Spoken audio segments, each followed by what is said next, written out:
everybody, I'm Gary McLean, and you are watching Talent Talk. Thanks as always for tuning in. If you haven't done so already, please do go to the Talent Talk YouTube channel and subscribe today. As always, your support's appreciated. I do want to mention that for season four, at least, we're working on the previous seasons, but for season four right now, you can also listen to the show via podcast mediums such as Spotify, iHeartRadio, Google Podcast, Apple Podcast, just to name a few. If you want a full list of where you can actually listen to it, check out the description details of this episode and previous season four episodes. And finally, this is a live interactive show, so feel free to throw in any comments or questions that you may have into the comment section, and we will make every effort to address it as the show goes on. Now, today's guest, she was born in Perth, Australia, but she now resides in Vancouver.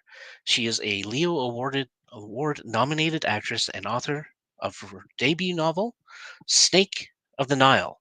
It's been released on May 31st, so please welcome and let's find out more about her and the book, Ely Jackson. I gotta say that was like one of the most awkward intros I've done in like the Really? four since I've been doing this. That I was thought you yeah, guys. that was rough. Welcome to the show. Thank you. Thanks, Gary. Thanks for having me. It's Yeah, a no, sad it's you're allowed to be awkward and slower than usual. right. Yeah, we have our days, right? We do. Absolutely. Sorry, my cat says hi. Hello. And what's the name of the cat? Asmodeus. Asmodeus. Okay, I'm sensing a theme here. A lot of Greek stuff. Yes, and that's kind of your background, right? Like your heritage is somewhat Greek, but you're actually from Australia. I am. You know what? Great way to start it off. Maybe you can tell us a little bit about that and how Yeah, that all sure. comes about. My mom's side of the family is Greek, and her family moved there from Greece because I think when they colonized Australia, they offered just like free land for anyone who wanted to colonize it because it was just so vast, and the English settlers were like, we don't want to do it. So if you guys want free land, you can come and colonize it, but you'll be part of the Commonwealth. So a lot of people actually jumped at that opportunity because the economy in Greece hasn't been great for a few hundred years, as we know. Yeah. So I grew up in Australia, and surprisingly enough, I don't like the heat very much. Because I'm Greek, I do tan very well, but I just don't like the sun or the heat. So I'm pale. Oh, And now interesting. I'm here where it's rainy. And you're preferring the rainy portion of it, or I do. Yeah. All right. I don't know why. It's the gloom really, and especially around Halloween. Oh my gosh. It's my favorite time of year, but the gloom is really inspiring for writing or anything creative for me, at least. Yeah, that's very interesting. See, I'm not a big fan of the. Actually, rain doesn't bother me as much as the cold winters we get here in Calgary and other Oh, provinces. yes. I've heard it's cold there. Like proper It cold. can be, yeah. I still think Winnipeg gets it worse than we do, but or Manitoba. But yeah, I'm not a big fan. I'm actually born and raised in Calgary, but I still hate the winters. I don't know why I live here, That's fair enough. but it's all good. Yeah. So how were you born in Greece then, or No, no. okay? I'm not actually sure which family member was born in Greece. I just know my mum was raised in Australia. Yeah, yeah. So And it's always been in Perth. yeah, actually, I grew up about 8 hours south of Perth, on a vineyard, like 160 acres of forested land and vineyard. So literally the middle of nowhere. There are most maps you won't have the town name on it, which is sad, depressing. So with the vineyard, is that kind of a family business then? Um, Like, do you guys sell wines or? my dad was the first to start that vineyard in our family, but we sold it. I think we had it for about 14 years. Okay. Yeah, but we sold it a while ago to our neighbors who we were pretty close to, and they had a vineyard, so they just kind of took it over for us. and then my parents moved to a smaller town that is on the map. That is on the map. Okay. Yeah. It's tiny though. They actually, oh my gosh, they refer to it as God's waiting room. Oh, all right. Just old people and like a tiny school, and yeah, they're very dark sense of humor down there. Okay. No, that's I like dark humor, so it's all good. Yeah. So when did you make the move to Vancouver then? I just crossed the 10-year mark actually. Oh wow. Yeah, so Okay. I think All right. it's, oh my gosh, I think it's almost been 11 years. This year just flew by. So yeah, I think it's been almost 11 years. Wow. Yeah. Okay. And that must have been because you must have been fairly young when you made that move. Then that must have been a bit daunting, if you will. I was, yeah. I think I turned 21 when I was on a year exchange finishing my university degree in America. And so I turned 21 there. I couldn't drink when I arrived there, but I turned 21 and I left and I was able to drink. And then I was away in Australia for a year working 3 jobs to get to Canada. So I would have been 23 when I moved here. Okay. See, I still thought you were around 23, 24. So Thanks. It's the lighting. I'm not going to look like it in a few years. I smile so much. I'm going to not look as that's you know what. There's nothing wrong with laugh lines, as far as I'm concerned. That means you had a good time.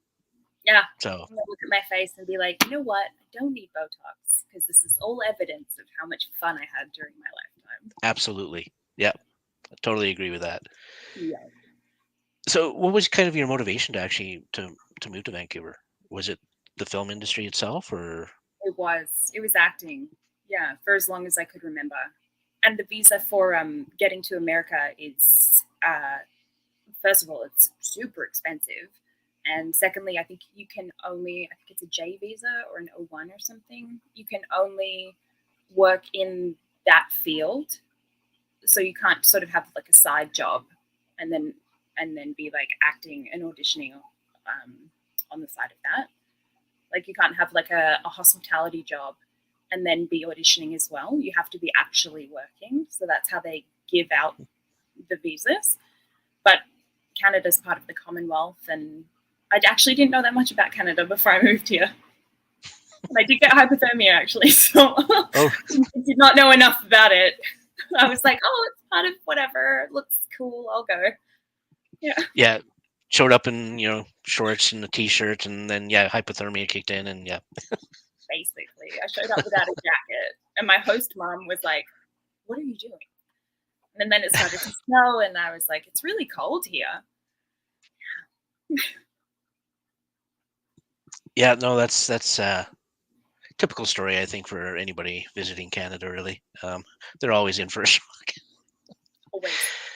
Um, so I do want to talk a little bit about the schooling you did in Australia as well. Now, forgive me because my memory does suck, but I think it was the West Australia Academy for Performing. Yep. WAPA, West WAPA, yeah. West Australian Academy of Performing Arts. And you and I talked a little, just very briefly, about it before the show, and yeah, it's got a bit of an all-star alumni with a couple of folks at least. You'd mentioned Heath Ledger was one, Hugh Jackman, Jai Courtney, which maybe he's not a household name yet, but should be. Because he's quite impressive as well. And we were trying to figure out some female alumni as well, but we were kind of struggling with that. I'm sure it's either Kate Blanchett or no, it's not Kate Winslet, but I think it's Kate Blanchett unless she went to NIDA. I don't know. Okay. I'm gonna have to research that now because I thought that I knew who went to WAPA. I know it's not Nicole Kidman because she went to NIDA, but Okay. yeah. But they do have the like Heath Ledger and what's the other guy's name? Jai Courtney. Not him. Who plays Chopper? Chopper. Yeah. Why am I blanking on this?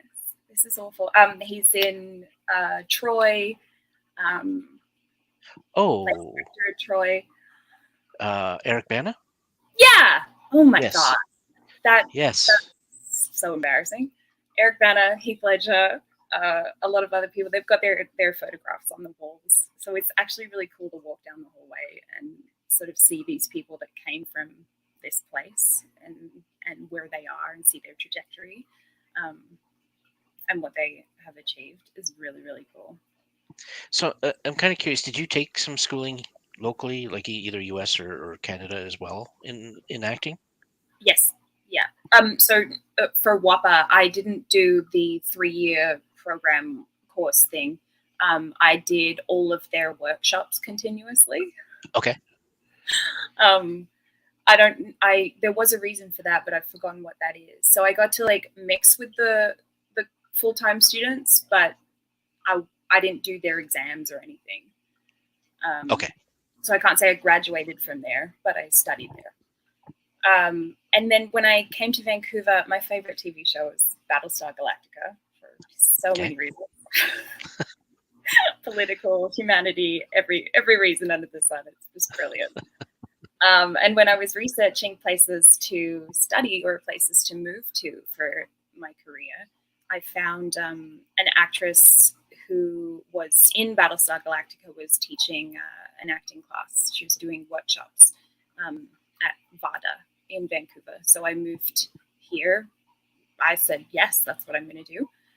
So I moved here right away and started there, I think, a week after I landed.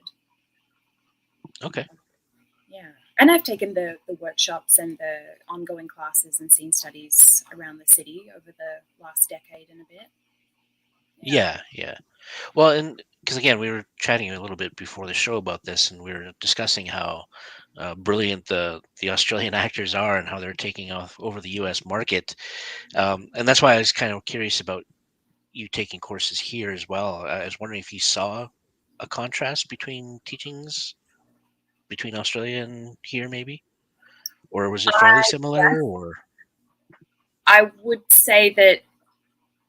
I mean, I can't speak for what they're like now, but the teachings in Australia when I was there, like a decade ago, um, they were, I don't want to say primitive, but they're mainly focused on theatre, which okay, was really not, I hated theatre. And I still to this day refuse to do any live theatre. It's not my jam. okay, But here in Canada, they're so everything is by the standard of Hollywood. So like whatever American standard the actors in LA are adhering to for either acting or prerequisites for certain things, everything is higher here. It's as professional as you can get without being in Hollywood itself. understood. Yeah, okay, that's fair. Um, yeah, I'm always curious about that because again, and not only the Australians. I mean, the Australians are obviously very strong, but the UK actors as well. I'm finding are the same way. They just kind of. I But think I'm pretty sure Hollywood is half Australia and UK actors nowadays, and you won't know. We walk and you among won't know. you. Yeah. No. I think that a really good thing about it is like in Australia and I'm sure in England as well, we know the competition. I guess there's not a lot of I want to say not a lot of fantasy in our heads about what we're going into, so to speak. Like we're like, okay, so to compete with these Americans and all of the other Brits that can do great American accents, um, we're going to have to be the best before we land anywhere to start in that industry, in that arena with them. So it's pretty crazy to see like the Australians who land here have already mastered their American standard accent. They've already mastered probably an Irish accent as well to have in their back pocket. And we seem to actually translate pretty well to doing a UK accent. So we are under no illusions about how hard we are going to have to work. And we typically tend to start early so we can hit the ground running, which is really cool to like meet other Australian actors here who are like very dedicated, work focused, and their accents are on point. Yeah, yeah. No, and that's fair. And it's funny. The one case I can think of where it's been the opposite, where the American has gone overseas and done well, is Gillian Anderson. I'm not sure if you're familiar with her. Yes, Um, yeah, like she's in the sex education series over in the UK. I don't know if you've seen that, but I quite have. a funny show. I enjoy it. She's brilliant. Oh my, Um, but not bad for a girl from Chicago, not who's bad at now all. right. She just Yeah, you would never know. She's just UK now. that's that's who she is. that's But I find that's definitely more, or shall I say, less frequent than the other way around. yeah. Um, It's hard to go to the UK and try to break in there because they're I don't know what they're doing over there, or maybe if it's in the water or something, or whatever they're drinking or eating. But their caliber of actors and performance and scripts as well. Like I would take a BBC show over anything on Netflix any day. Their yeah, their stories are fantastic and their productions are even better. It's something incredible.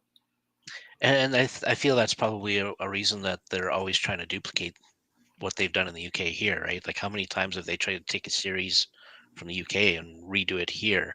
I mean, they found some success, like with The Office. They found Yeah, success with that, or Shameless was another one. Um, but for the most part, like a lot of the shows I loved in the UK that they tried to duplicate here were just horrible. They just don't meet up with the caliber that was being done. I find the thing, and please feel free to disagree with me, but I find the one difference between US and UK stuff is that the UK, in terms of casting, is more natural in terms of they're everyday people that you would expect to see on the street, whereas the US is very much about appearance and pretty people and that kind of scenario, or at least that's how I find it anyway. But I um, think that's quite evident in the TV show Luther. I mean, pick any BBC show or any UK produced show, but especially in Luther, the people that they cast for um, that the episode and then their through lines as well are not they're not cookie cutter duplicates of what is considered beautiful at the time, or contemporary beauty. There and I feel that makes for such a more engaging it makes for engaging content because you're looking at these people's faces who are so interesting. Like they don't just cast anyone.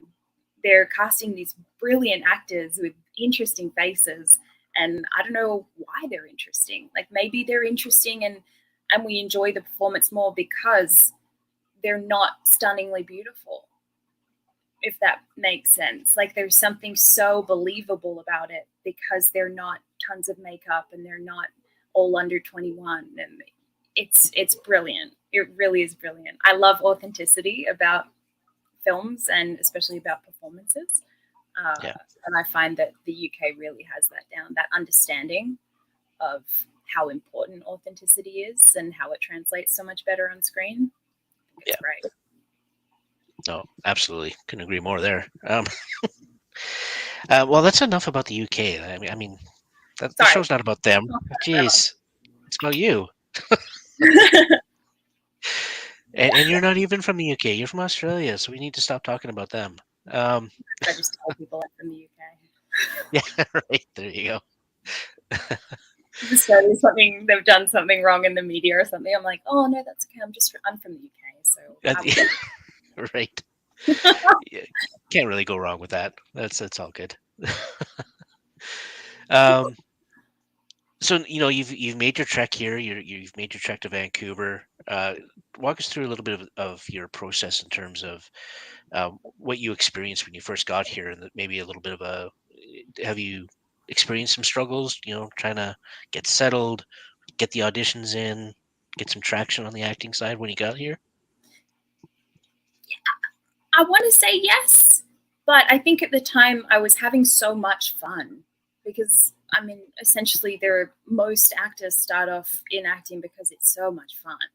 And this was the first time I had gotten to do like acting for film, because all that was really available in Australia to me when I was there was theatre and student films, which we all know they're terrible.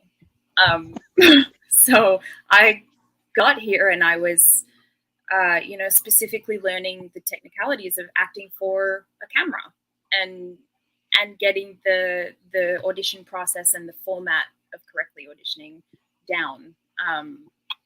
So it was a lot of fun. It was a lot of learning, a lot of practice, and a lot of hard work. And learning how important it was to brand yourself was a really big lesson. Can you and lessons I learned? Well, I certainly, unfortunately, learned not to trust everyone. Yeah. That's a big one. That is a sad side effect sometimes, yes. Mm-hmm. Whether it be agents or talent scouts or other actors, men in the industry in general. Yeah, I would say it was a lot of learning. I definitely came up against challenges, but I think they would be exactly what anyone would come up against, moving to a different country without your family, just by yourself. Anyone that's going into the industry for the first time, anyone who's an actor now can remember that part of their lives. It was just a lot of adjusting. It was everything all at once, because it was a whole other culture. It was a whole other currency I had to deal with. I had to learn about tipping. I had to learn how to be a server in the hospitality industry here, because it's a lot different to Australia. So like, you have to actually be nice to people because they tip you. So that was interesting, and people are silly. So I don't have a lot of patience, and that was really something I had to master. That's interesting. Yeah, because I didn't even think of that in terms of serving being different between here and Australia. Interesting. So you don't get tips in Australia? No. Okay. Tax and any service charges, like the wages are higher in Australia. They're like, it's like $21 to $25 an hour for working at a bar. Okay. And you don't get tips, and people don't tip on top of their drinks, and the taxes and everything, GST, all included. So, if the total comes up as $26, you're paying $26. Right. Yeah, it's very That's interesting. Yeah. So, I mean, you're kind of in a smaller town, I guess, in a way, but did you ever get visitors from outside Australia that would try and tip you? That maybe had that? I don't know. I don't think so. Because not a lot of people. I believe Perth is quite a Japanese business hub, and I know in Japan they don't tip. That tipping isn't a custom. I don't believe. So no, I don't think so. I mean, I might have, but it probably was like 5 cents or something. Right. Yeah. Well, they have like a big beer stein on the counter where people can just like put money in if you flirt with some customers, and they're like, hey, Gotcha. Fair enough. Yeah. So definitely like a bit of a culture change for sure in that regard. Culture shock, which kind of just meshed in with career change shock. Like the new life that you dive into isn't just a new career and learning everything. It's also the environment around you. The food is different. Everything tastes different. Like even chicken here tastes different to chicken in Australia. So it was a lot of adjusting physically, mentally, emotionally, and the weather. Oh my gosh, I did get hypothermia once I think, and I passed out and almost hit the ground, but I was caught before I hit the ground. So a lot of learning. Wow. And adjusting to you can drive, like, so learning to know the bus system and everything, because if you're on set, like your call time is 4 a.m., but the transit system doesn't start till 5. then Right. you've got to get yourself to set, because being late is an absolute no. And learning to juggle your auditions between the your work shifts was a real challenge. Yes. Yeah, I could see that for sure. Yeah. Especially if you're only working part time anyway, and you have limited hours that you can use, and then it's like, oh well, you have an audition during that time. Oh, mm, all right. Fun times. Yeah. Right. Yes. It is part of the interesting part of our industry. But are you still doing in person auditions now, or are you doing mostly like uh, self tape? I haven't had an in-person audition since before the pandemic. Yeah. Okay. Yeah. I was kind of curious. Yeah. Yeah, so I think it's actually really worked well, especially internationally as well, for casting directors, as well as, like, there are a lot of casting directors here where if you walk in the room and you have a sniffle, they will not call you back, because they're like, the audacity of an actor to come in here and like potentially get us sick. And I can Right. understand that, sure, but also I'm on the side of, well, what if I get one audition this month and that was it, and I miss it because I had a sniffle? Um, Right. Which could be an allergy. Doesn't necessarily exactly. mean you're sick. Right. So. Yes. So I think it is actually suiting everybody to do them online, but the con of that is that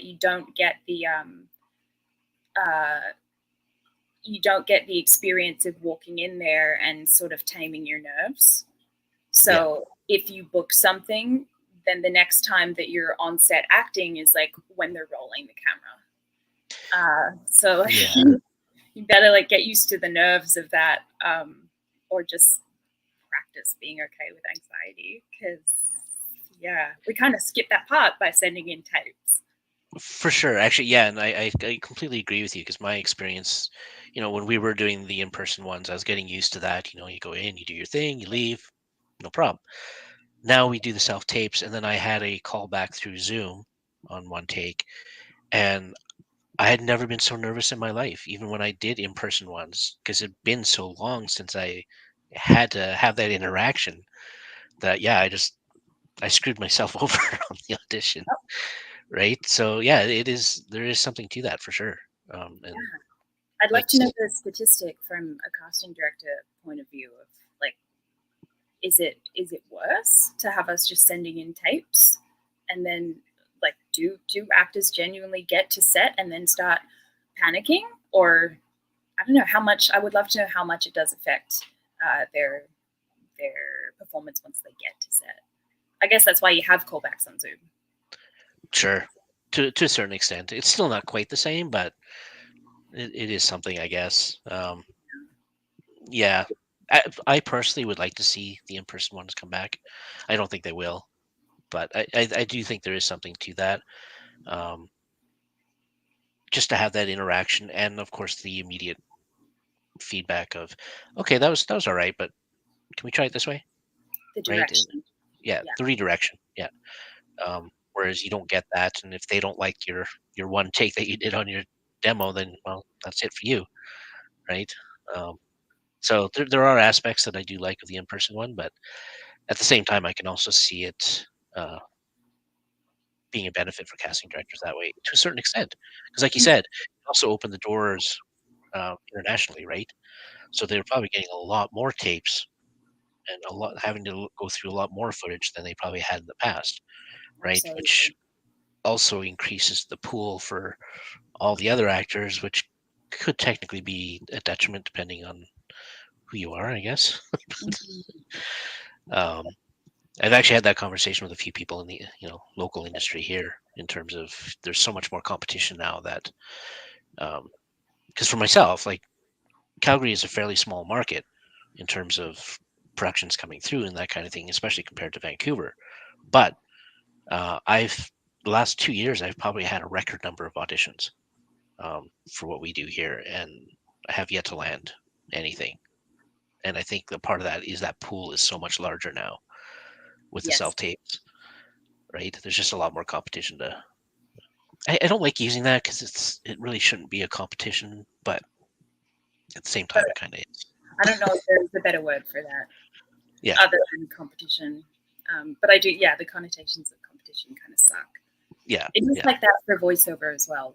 When I teach my students, I'm like, you're going into a very saturated field, just so you know. And we try to sort of adjust and help them set healthy expectations. right. It is difficult. Yeah. No, absolutely right. It's a mental game, no matter how you look at it. Anything we do in this industry is a mental game. Everything. Absolutely. I do tend to like, and I had to learn it the hard way, but I'm so glad that I did. I definitely try to stress to the students, like, you're here for a great time. You're here because you love acting. So relish the chance to act for 8 hours a day while you're here, because it might be a very long time until you get to do it again.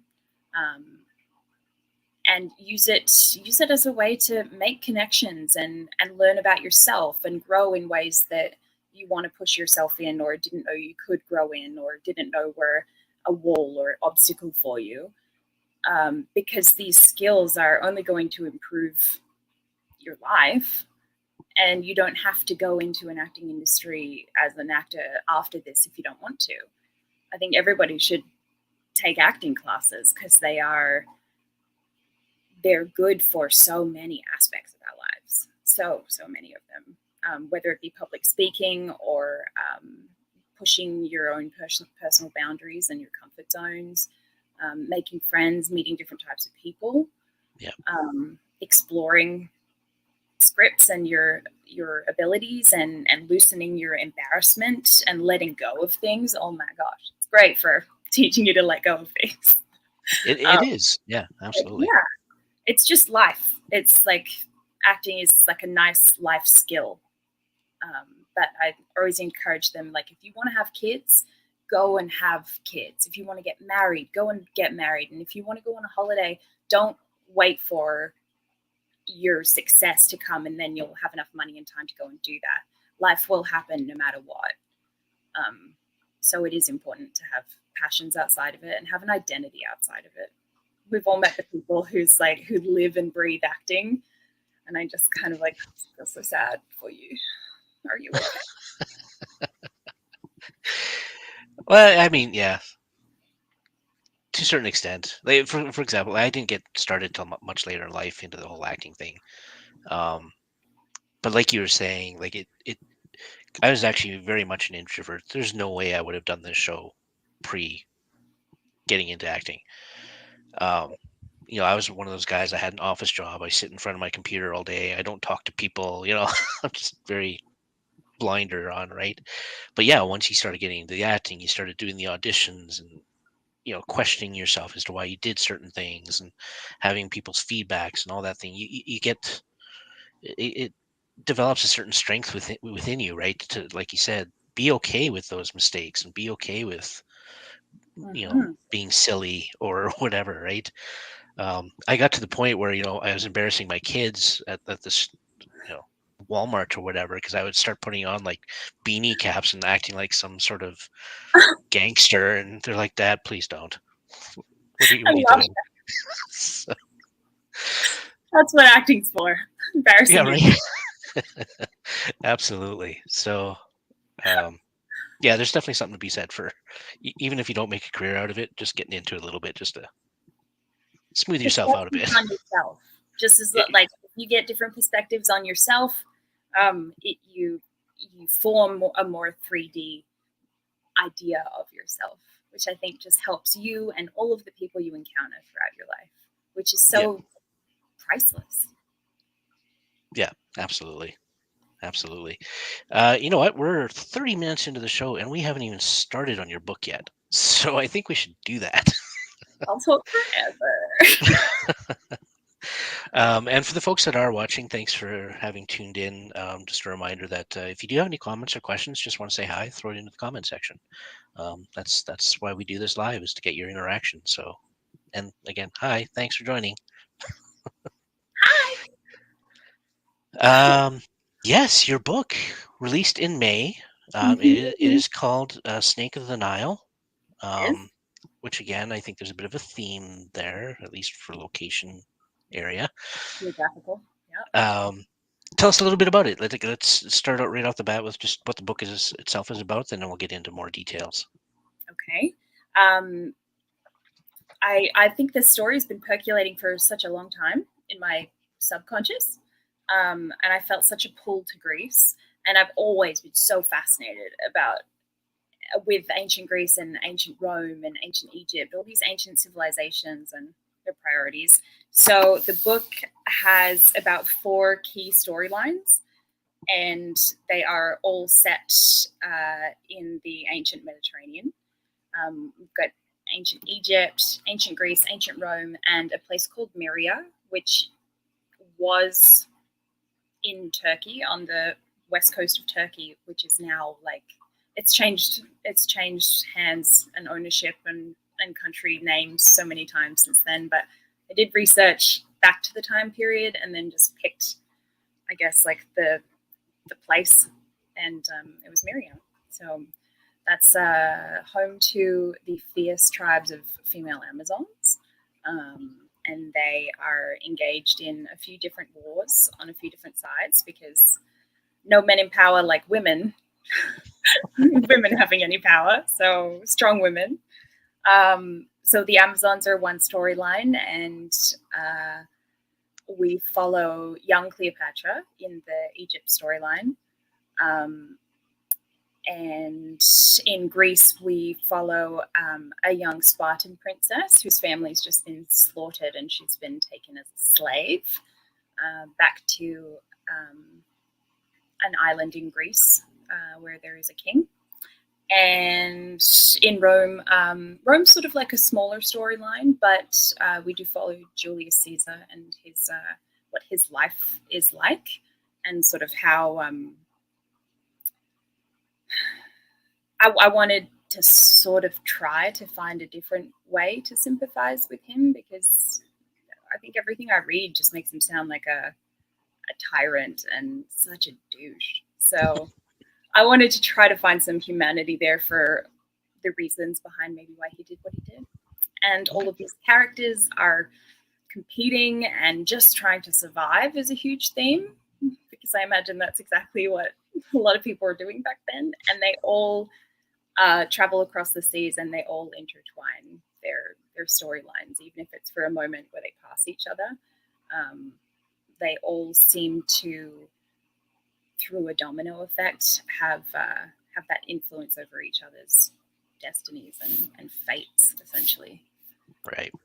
Yeah. Okay. No, it sounds very interesting. Before we do carry on, I just wanted to say, hey, Tyler, thanks for watching. Hi, Tyler. That's one of my students. He's very good. Excellent. Perfect. Yeah. Yeah. Oh my god. Call your friends, get them on here. Yep. Call your friends. Call everybody. Assemble the team. Right. Oh, I got a question for you. One just popped up here. How much backstory do you create for your characters? A lot.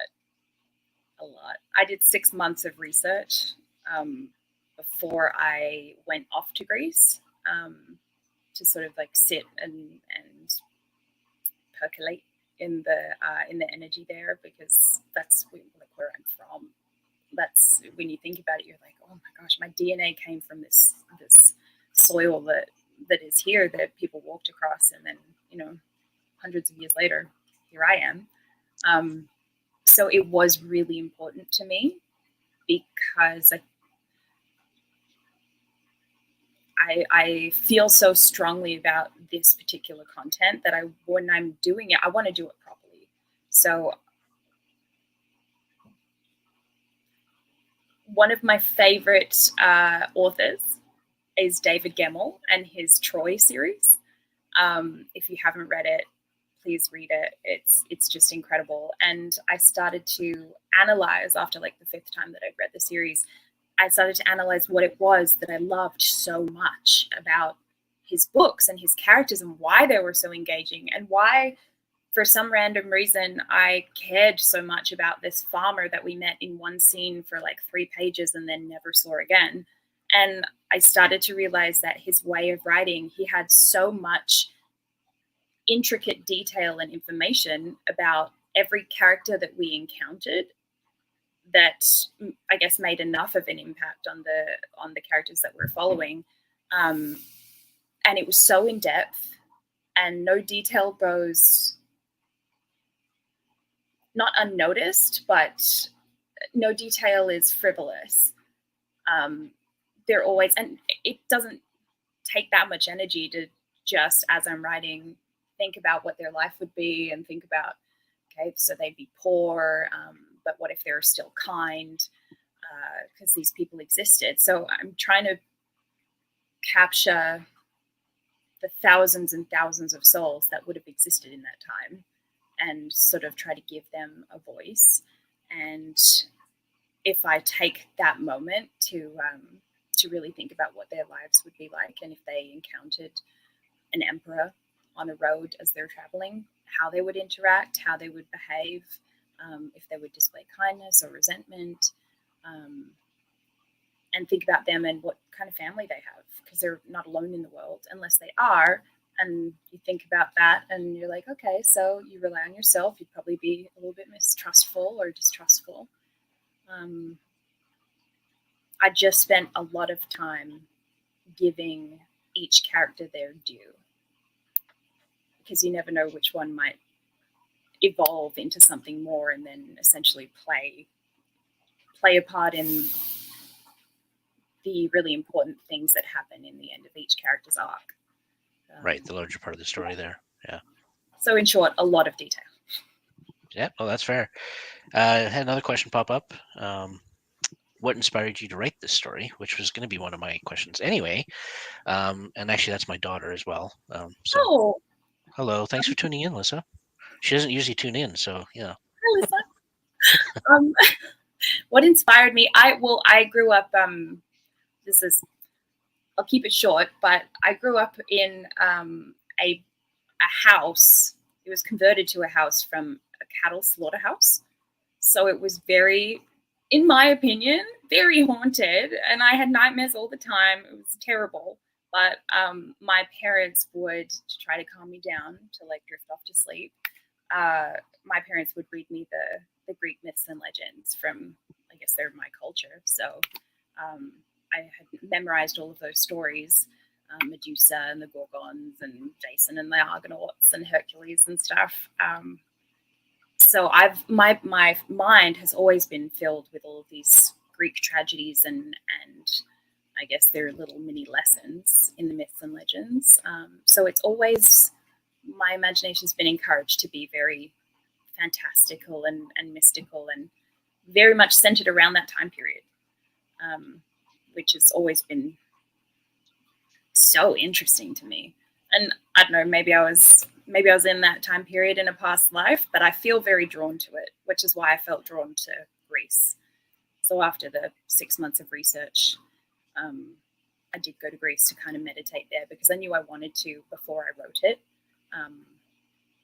So that a part of my history comes from this authenticness of being Greek and knowing those stories inside out, and also having been there and had my toes in the Aegean Sea that I'm writing about. Right. Yeah. And there is there's a massive history there, right, that you can build off of for sure. Just phenomenal amount of history. Yeah, absolutely. I've always kind of had, my dad was really big actually into Egypt as well. My good, like the number of books he had on Egypt's history and everything else. For the longest time, I actually knew how to read hieroglyphics. I can't remember now, but at the time, just because he was so into it that I kind of brought myself into it and tried to learn what I could. And but yeah, then I stopped. And wow. But oh my gosh. Yeah. Don't ask me to read it now. I can't. There's no way. But, yeah, right? Yeah. But again, yeah, there's just such a long history there that you just have so much information to pull from. And there's so much mystery there as well, because Yeah. the Egyptians completely wiped entire rules, and rules as in like reigns, dynasties, from their history, their records of history. They burned the scrolls. The Library of Alexander was destroyed. All of this information and all of these recorded stories and facts and events were just, they disappeared. So there's so much of history we don't know about.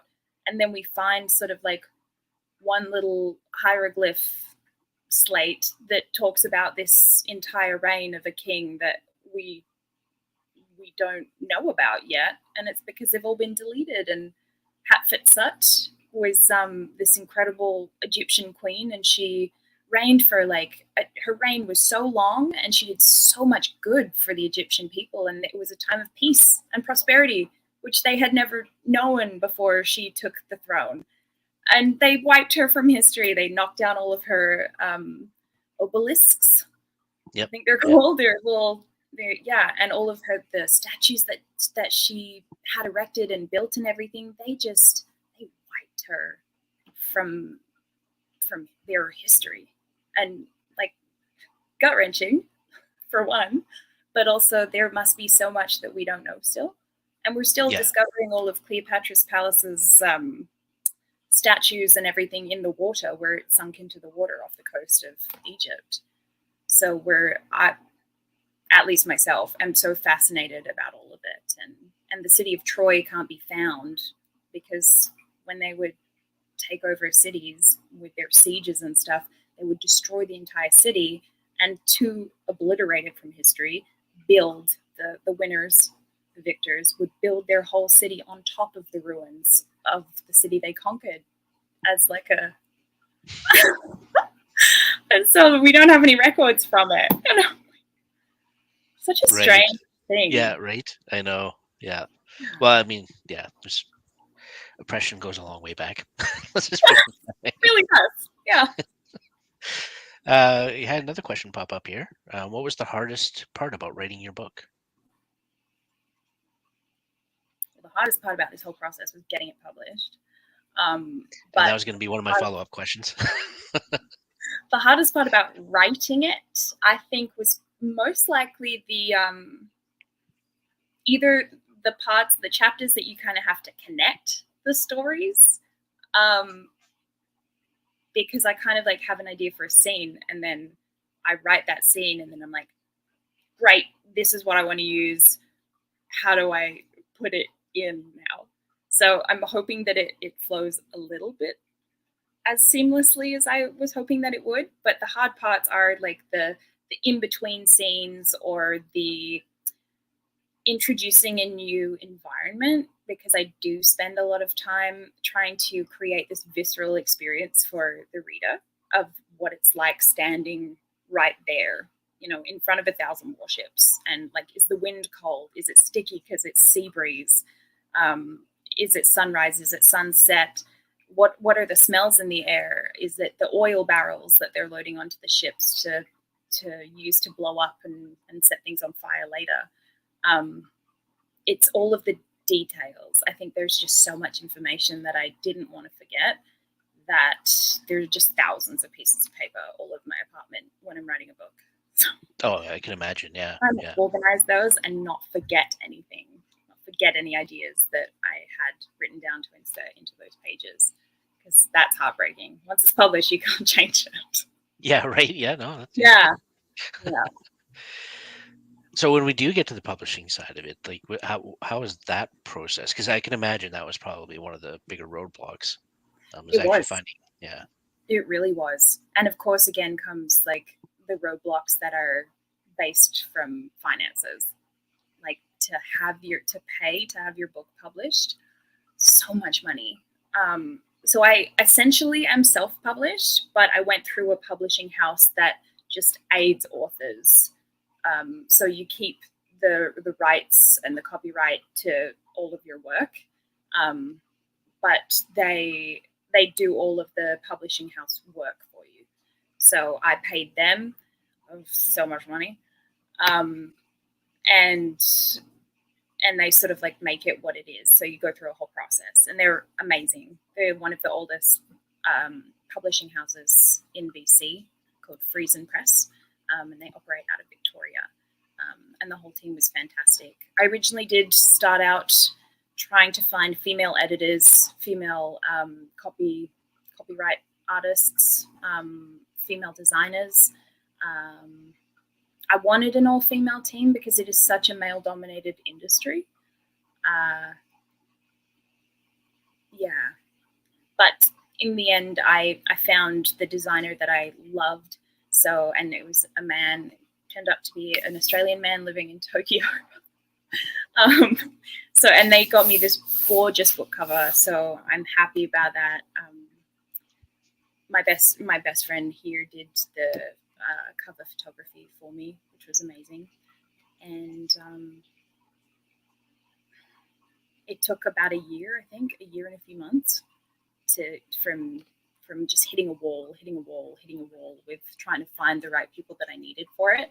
I just decided to go with Friesen Press because they're a mix of male and female staff there, and all of them were equally as fantastic. And I actually did end up having a majority female team.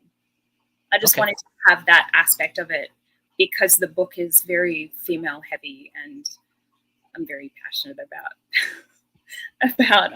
females getting an equal amount of rights in a lot of things.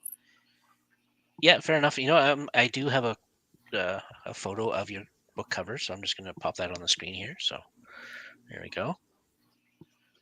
Here I am. There you are. So what was the process in actually getting this book cover kind of created?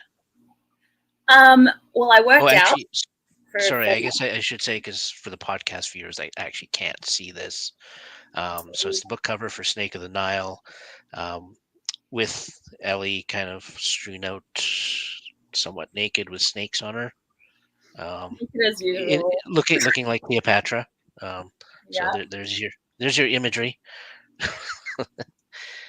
And yes, so how was that created? That was well, I mean, I think most people should know that Cleopatra's half Greek. Like her mother was brought from, I think, Macedonia.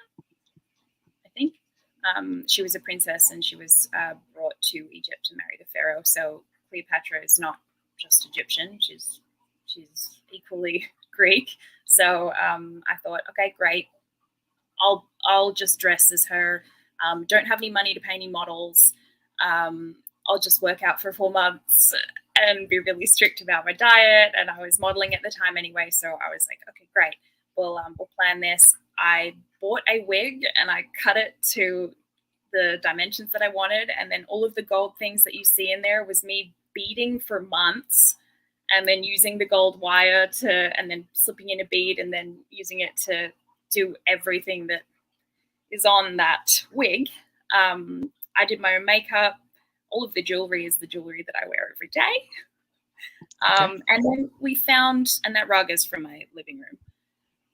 We found, I was searching online for someone who would let me borrow their maybe pet snakes. And I found a lady on a community app.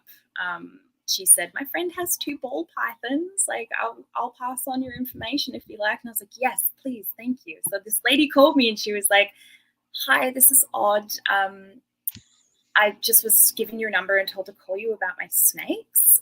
And so I had to explain to this stranger and sort of ask her, like, may I use your snakes for a photo shoot? And I'm going to be naked. So, like, are you cool with that?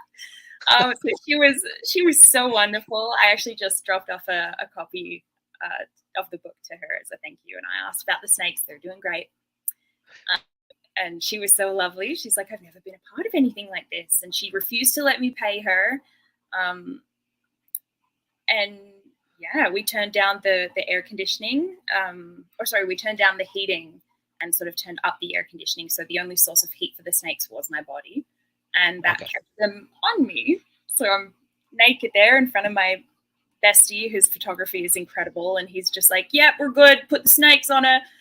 And just start doing the pose, and the lady comes and puts the snakes on me, and they're just sort of like moving slowly, and it's the strangest sensation. to feel snakes on your bare skin. Yeah, I can imagine. Little ball Yeah. pythons, and they're not like, their temperament is so docile and lovely, and they were really, really sweet snakes, and their scales felt like nothing else I've ever experienced on my body. So that was really awesome. Yeah, I can say I've never experienced that either. I will take your word for it that it was quite the experience. Somebody just wanted to say, "Oh, those were real snakes." Yep. Wow. Yes, they were. Yeah. Lovely. About That. like 3 and 4 feet, a male and a female, and then we duplicated the rest of them. So I'm just going to throw this back up here just for a second because I want to have another look at those snakes now. All right. They're so cute. And they do, like, their patterns look as bright and distinct as they do on the cover. Like, they were gorgeous snakes. They were little ball python rescues. Okay. Weird story, but yeah. Yeah, well, I think it's a great story. I might have to put that as one of my clips, honestly. So, so how long was the writing process? Is one of the other questions. Oh, that is so easy. How long was it? Yeah, how long was the writing process? Yeah. I was in Greece after my little sabbatical there to connect with my heritage. And I was at the airport, and I remember my cousin had a baby as I was about to get on my plane. So she was in Australia, and I thought, wow, what a beautiful day. Like, I'm heading home. I had this beautiful experience. My cousin had a baby. Awesome. I have a niece. Because I don't have any siblings, so my cousin's kids are my nieces and nephews. I landed back in Vancouver, went to sleep, and then the next day I woke up and I started writing, and I was going to coffee shops. I did it every single day, ritually, and I didn't stop for a year. And throughout that, the pandemic happened, lockdown happened, and I didn't stop writing.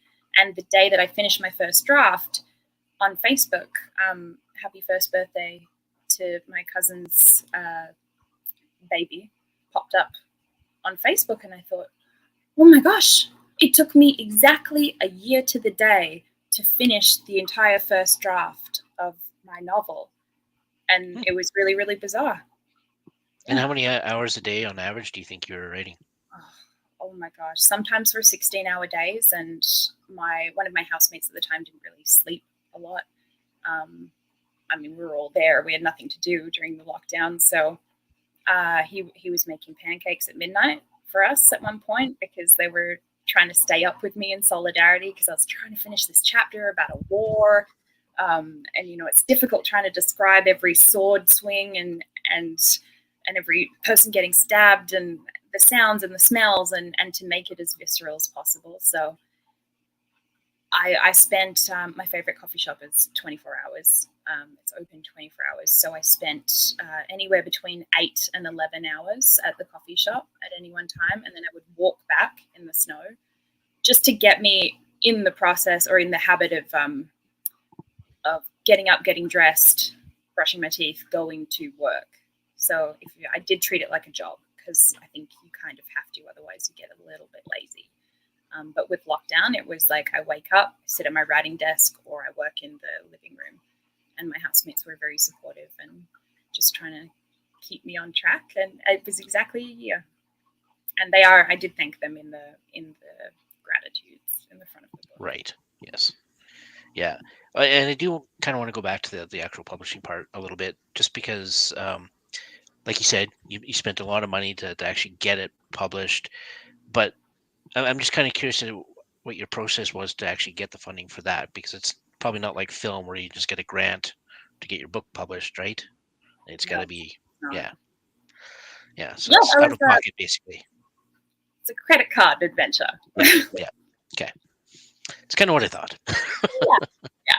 But it's a labor of love, and I had a few chapters written when some friends of mine asked to read it. And I think there were 3 of them that asked to read it. And once they had completed reading it, they asked if they could invest in the production of the book. So I think one of them gave me $3,000 to put towards the production of the book because they really believe in it, and I guess they believe in me and my abilities, which is lovely. Yeah. So Yeah, it's always amazing when that happens. Incredible. You're kind of just like, you have a lot of imposter syndrome and a lot of nerves, and it kind of does put a little bit more pressure on you as well, because you're like, oh God, I better not mess it up now. Yeah. I footed the rest of the bill. I was working 3 different jobs so that I could produce it, and I just paid off the rest of it now, which is nice. And so how can people help you recoup some of your money, and where can they actually get the book? If you're in Vancouver, you can buy from me directly, or Amazon, I believe, is the cheapest option that I've researched. It's the most affordable option. If you have Prime, you get free shipping, and you can order the hard copy or the paperback.